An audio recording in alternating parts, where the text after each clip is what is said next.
Assalamualaikum warahmatullahi wabarakatuh. Asxaabtayda waan idin salaamay. Janalka daawanaysiin waa Hakiim Official. Fadlan haddaad ku cusub tahay janalka subscribe saar, gambalelkana furo.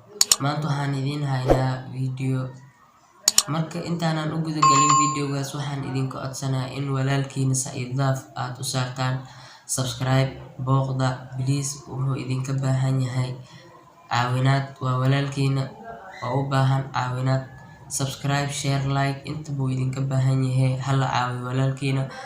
Linkigiisna waxaan idin soo dhigayaa descriptionka videoga ama commentiga, meeshaad ka aadi kartiin, meeshaad ka booqan kartiin. Marka videoga aan u guda galno, magaalada Mandera gaar ahaan webiga u dhexeeya Suftu iyo Mandera waxaa ku dhacay gaari nooca carada qaado oo uu sababay inuu ku dhaco darawalkii gaarigaas waday oo san xakameynin oo gaariga ka degay.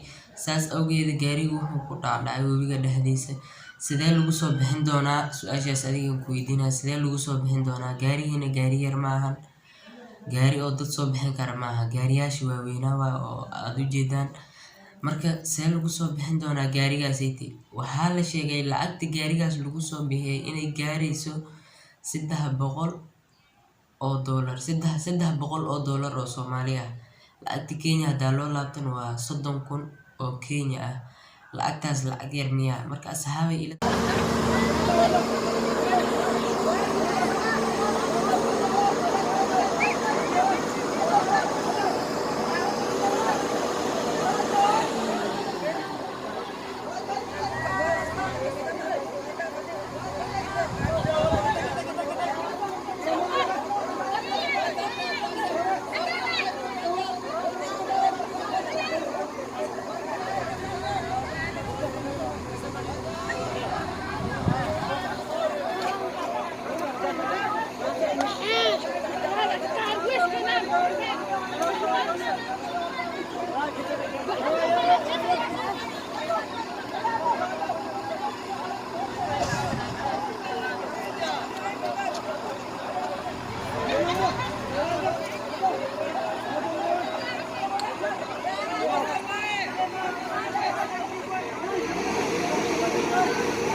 waa la soo saaray wallahi.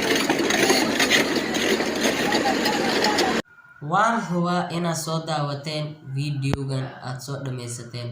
Marka waxaa iga codsi ah inaad ii like gareysaan videogan, waa iga codsi. Sidaas iyo nabadgelyo. Wassalaamu calaykum waraxmatullaahi